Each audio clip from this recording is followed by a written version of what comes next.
Guys, thanks for joining me for Wow Me Wednesday. Today I'm going to talk about how to answer the question that we get so often when we're networking or meeting new people. What do you do for a living? How do you answer it in an engaging and a clear way without sounding like a braggart, right? But first off, I want to say thank you to all of you, so many of you who watched my video last week about daring to be vulnerable, about putting yourself out there, whether you're talking with one person or a live audience or an audience on camera. I got personal during that video, and it was kind of tough to be vulnerable, to tell you the truth. But it really gave me comfort and encouragement to get your feedback. Some of you wrote me to tell me how it felt like I was talking directly to you. So it let me know that you're going through some challenges yourself. So it made me feel like I'm not alone. So thank you for that. I sincerely appreciate that. And it goes to show, it really proves my point in the fact that when you dare to be vulnerable, you connect with more people. And I got so much feedback from so many of you that it showed that my message did resonate with people. So again, many thanks to you. So on to tonight's topic. Again, how to answer the question, what do you do for a living? And not sound like a braggart. How do you make it enticing to the people you're talking to? I get this question so often. I'm networking, or you're at the store, you're just chatting with people. What do you do for a living? And it's something so mundane, but you don't want to take it for granted. You don't want to just cast it aside and just blurt out there, oh, I do marketing. Sometimes I do just say it like that. Or I'm a dental hygienist, or I'm a personal trainer. Sometimes it's as simple as that, but this is your only chance to make a first impression, and it could be your shot to land the client of your dreams. So take advantage of this and think about what you can say. So this is what I call, not the elevator pitch, because that's a little bit longer, maybe 20 to 30 seconds, but this is like the little sister of the elevator pitch. The 5-second intro pitch is what I'll call it. So I recently worked with some clients of mine who are financial advisors, and they came to me with this question: how do I answer the question, what do you do for a living? They feel uncomfortable with answering it because they don't think they're being clear enough, or they don't want to bore the people they're talking to. They don't want to sound like they're bragging about themselves, and they're not sure if the person they're talking to is their ideal client.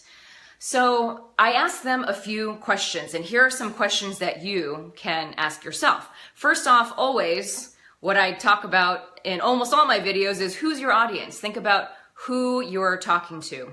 The age, the gender, where they're from. Think about your ideal customer and how you might frame it differently if you know that person is your ideal customer or client. Secondly, you can just answer, what is your title, or what do you do for your client or for your customer? So in this case, they are a financial advisor.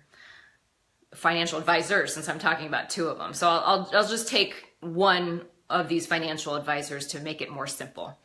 So financial advisor, he also called himself a portfolio manager, an investment manager. So what's more easy to understand? So I think financial advisor is pretty easy to understand. What does he do for his clients? He helps manage their money, right? He can talk about managing their wealth, managing their portfolio. Managing their money just sounds most simple. Third question you should ask yourself is, what is the problem that you're solving for your client or customer? In this example, the problem they're solving is what to do with our money so that we can provide a comfortable future for ourselves. I certainly don't know how to invest my money. I don't know what stocks to choose, but I, of course, want to retire as soon as possible and retire comfortably and travel the world, right? So how am I going to do that? That's when I turn to a financial advisor. So that's the problem that they're solving. Fourth question I asked them was, how will they feel? How would your customer or client feel after they've worked with you? So they answered, well, I want to give them peace of mind. I want to help them feel comfortable in retirement. So these are really good words. Peace of mind, comfort. For me, as a public speaking coach, I want to help make them feel more confident, make my clients feel more confident. So think about those words that play on people's emotions.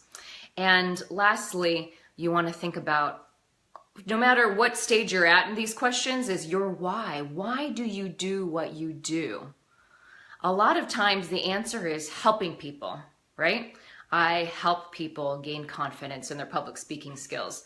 These financial advisors help people manage their money so they can feel more comfortable in their future and in their retirement.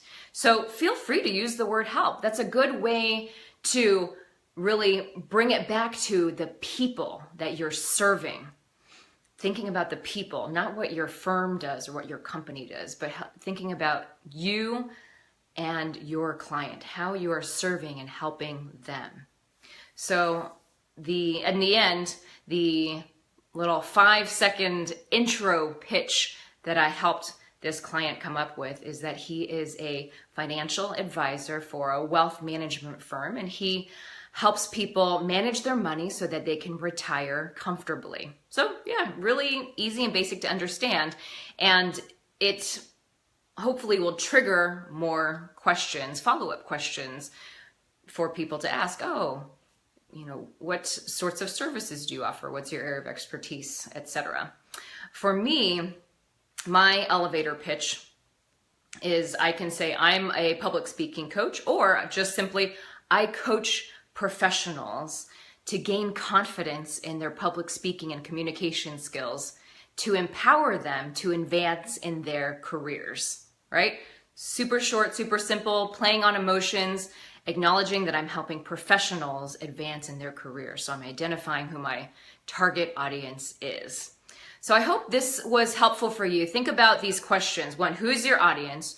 2, what is your title, or what do you do for your client or customer? 3, what is the problem that you can solve for your client? 4, think about what is your why? Why do you do what you do?